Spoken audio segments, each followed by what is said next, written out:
നമസ്കാരം. ഏവർക്കും pre market റിപ്പോർട്ട്സുകളിലേക്ക് സ്വാഗതം. ഇന്ന് ഒക്ടോബർ 29, 2025 ബുധൻ. അങ്ങനെ നമ്മൾ ഒക്ടോബർ മാസത്തിലാണെങ്കിലും നവംബർ മാസത്തിലേക്കുള്ള നിഫ്റ്റിയുടെയും ബാങ്ക് നിഫ്റ്റിയുടെയും ഫിൻ നിഫ്റ്റിയുടെയൊക്കെ കോൺട്രാക്ട്സിലേക്ക് പ്രവേശിക്കുകയാണ് ഇന്ന് മുതൽ.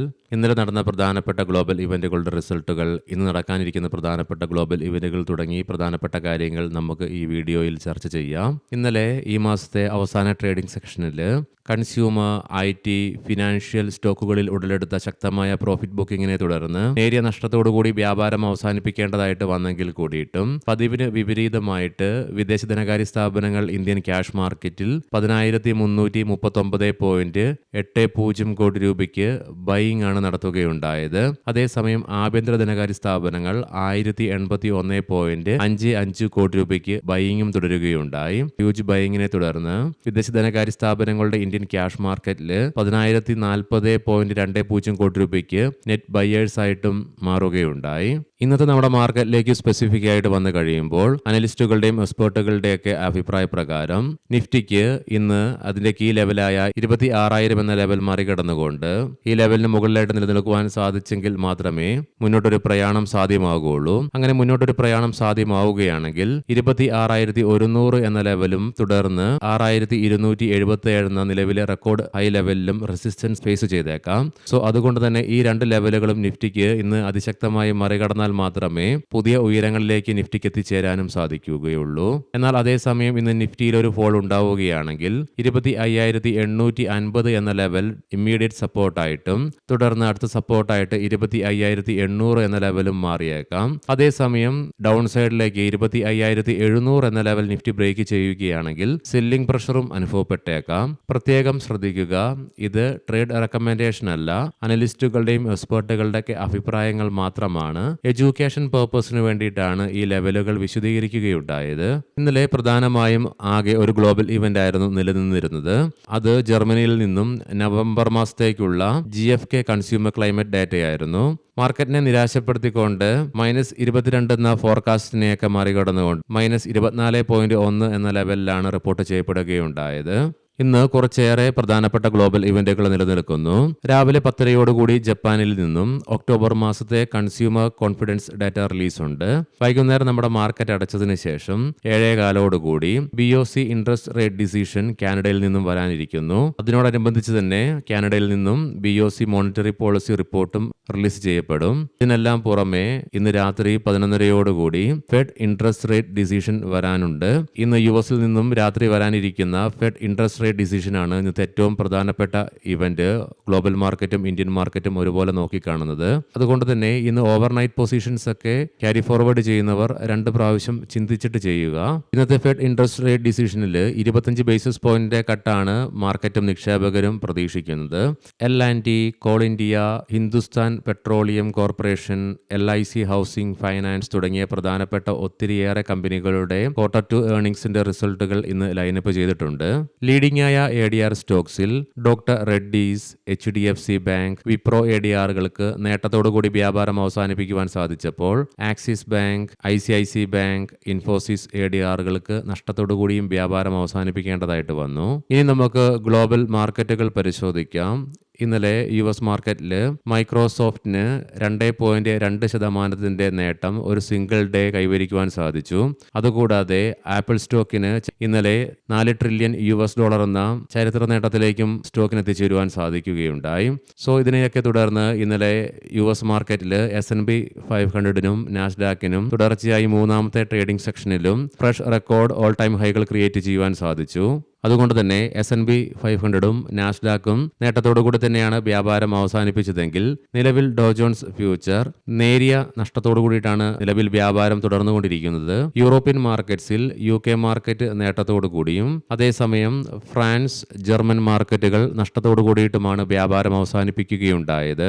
ഇന്ന് വെളുപ്പിന് വ്യാപാരം അവസാനിപ്പിച്ച ഗിഫ്റ്റ് നിഫ്റ്റിയുടെ നിലവിലെ ഇൻഡിക്കേഷൻ പ്രകാരം സ്ലൈറ്റ്ലി പോസിറ്റീവായിട്ടുള്ള ഓപ്പണിംഗ് ആണ് ഇന്ന് നമ്മുടെ മാർക്കറ്റിൽ എക്സ്പെക്ട് ചെയ്യുവാനായിട്ട് സാധിക്കും. സാധിക്കുക. ഏഷ്യൻ മാർക്കറ്റ്സിൽ ജപ്പാൻ മാർക്കറ്റ് 1% നേട്ടത്തോടു കൂടിയും കൊറിയൻ മാർക്കറ്റ് നേരിയ നേട്ടത്തോടു കൂടിയും ഇന്ന് വ്യാപാരം ആരംഭിച്ചിട്ടുണ്ട്. കൊമോഡിറ്റിയിൽ ബ്രന്റ് ക്രൂഡിന്റെയും ക്രൂഡ് ഓയിലിന്റെയും വിലയിൽ ഇന്നലെ നമ്മുടെ മാർക്കറ്റ് അടച്ചതിന് ശേഷം ഇടിവ് രേഖപ്പെടുത്തിയെങ്കിൽ കൂടിയിട്ടും നിലവിൽ നേരിയ ഉയർച്ചയാണ് അനുഭവപ്പെടുന്നത്. അതേസമയം ഗോൾഡിന്റെ വിലയിൽ ഇന്നലെ നമ്മുടെ മാർക്കറ്റ് അടച്ചതിന് ശേഷം $61 ഉയർച്ചയും രേഖപ്പെടുത്തുകയുണ്ടായി. മാത്രമല്ല നിലവിലും ഗോൾഡിന്റെ വില ഉയർന്നുകൊണ്ട് തന്നെ ഇരിക്കുന്നു. ഇനി നമുക്ക് നിഫ്റ്റിയുടെയും ബാങ്ക് നിഫ്റ്റിയുടെയും ടെക്നിക്കൽസിലേക്ക് സ്പെസിഫിക് ആയിട്ട് പ്രവേശിക്കാം. ഇന്നലെ നിഫ്റ്റിയുടെയും ബാങ്ക് നിഫ്റ്റിയുടെയൊക്കെ മന്ത്ലി എക്സ്പയറി ആയിരുന്നതുകൊണ്ട് തന്നെ ഇന്ന് മുതൽ പുതിയ വീക്ക്ലി മന്ത്ലി കോൺട്രാക്ട്സിലേക്ക് പ്രവേശിക്കുകയാണ്. അതുകൊണ്ട് തന്നെ ഇന്നത്തോടുകൂടി ഏകദേശം ഓപ്പൺ ഇൻട്രസ്റ്റുകളൊക്കെ ക്രിയേറ്റ് ചെയ്യപ്പെടും.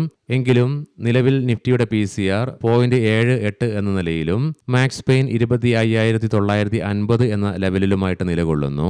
ബുൾസിന്റെയും ബിയേഴ്സിന്റെയും ഇടയിലുള്ള ഇൻഡിസിഷനെ സൂചിപ്പിച്ചുകൊണ്ട് ഡോജി കാൻഡിൽ സ്റ്റിക് പാറ്റേൺ ആണ് നിഫ്റ്റിയുടെ ഡെയിലി ചാർട്ട്സിൽ നിന്നും കാണുവാനായിട്ട് സാധിക്കുന്നത്. മാത്രമല്ല നിഫ്റ്റിക്ക് അതിന്റെ എല്ലാ കീ മൂവിംഗ് ആവറേജുകളുടെ മുകളിലായിട്ട് വ്യാപാരം അവസാനിപ്പിക്കുവാനും സാധിച്ചു. കൂടാതെ നിഫ്റ്റിക്ക് അതിന്റെ 5-day EMAയുടെ മുകളിലായിട്ടും നിലനിൽക്കുവാനായിട്ട് നിലവിൽ സാധിച്ചിട്ടുണ്ട്. ഇന്നലെ ചെറിയൊരു ഫോൾ ഉണ്ടായെങ്കിൽ കൂടിയിട്ടും RSIക്ക് 70 എന്ന ലെവലിന് മുകളിലായിട്ടും നിലനിൽക്കുവാൻ സാധിച്ചു. വീക്ക്ലി ഓപ്ഷൻസ് ഡാറ്റ പ്രകാരം കോൾ സൈഡിലേക്ക് 26,000 എന്ന സ്ട്രൈക്കിലാണ് ഏറ്റവും കൂടുതൽ ഓപ്പൺ ഇൻട്രസ്റ്റ് കാണുവാൻ സാധിക്കുന്നത്.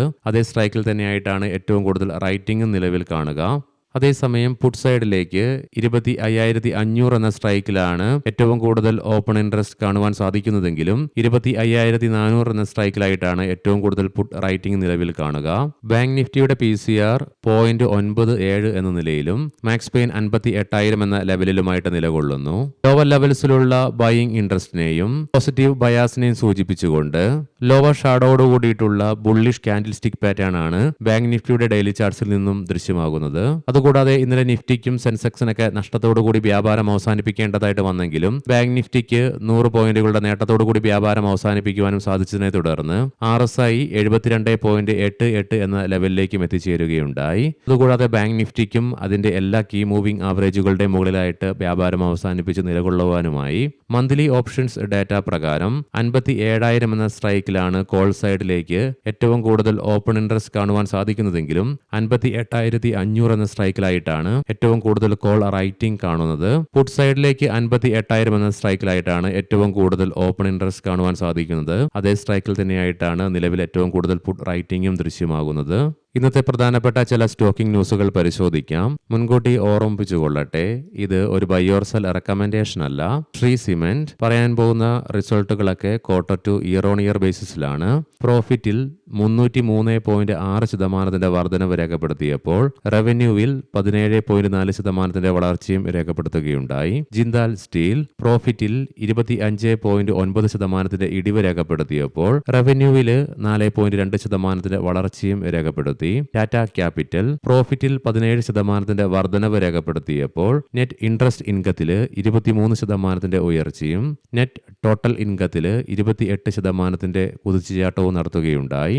M&M ഫിനാൻഷ്യൽ സർവീസസ് പ്രോഫിറ്റിൽ 45.1% ഉയർച്ച റിപ്പോർട്ട് ചെയ്തപ്പോൾ നെറ്റ് ഇൻട്രസ്റ്റ് ഇൻകത്തിൽ 18% വളർച്ചയും രേഖപ്പെടുത്തുകയുണ്ടായി. പ്രീമിയർ എനർജീസ് പ്രോഫിറ്റിൽ 71.6% വളർച്ച രേഖപ്പെടുത്തിയപ്പോൾ റവന്യൂവിൽ 20.3% ഉയർച്ചയും രേഖപ്പെടുത്തി. DCM ശ്രീറാം പ്രോഫിറ്റിൽ 151.2% കുതിച്ചുചാട്ടം നടത്തിയപ്പോൾ റവന്യൂവിൽ 9.7% വളർച്ചയും രേഖപ്പെടുത്തി. അദാനി ടോട്ടൽ ഗ്യാസ് പ്രോഫിറ്റിൽ 11.9% ഇടിവാണ് റിപ്പോർട്ട് ചെയ്യപ്പെടുകയുണ്ടായത്. അതേസമയം റവന്യൂവിൽ 19.6% ഉയർച്ചയും രേഖപ്പെടുത്തി. അദാനി ഗ്രീൻ എനർജി പ്രോഫിറ്റിൽ 25% ഉയർച്ച രേഖപ്പെടുത്തിയപ്പോൾ റവന്യൂവിൽ 0.1% ഉയർച്ചയാണ് രേഖപ്പെടുത്തുകയുണ്ടായത്.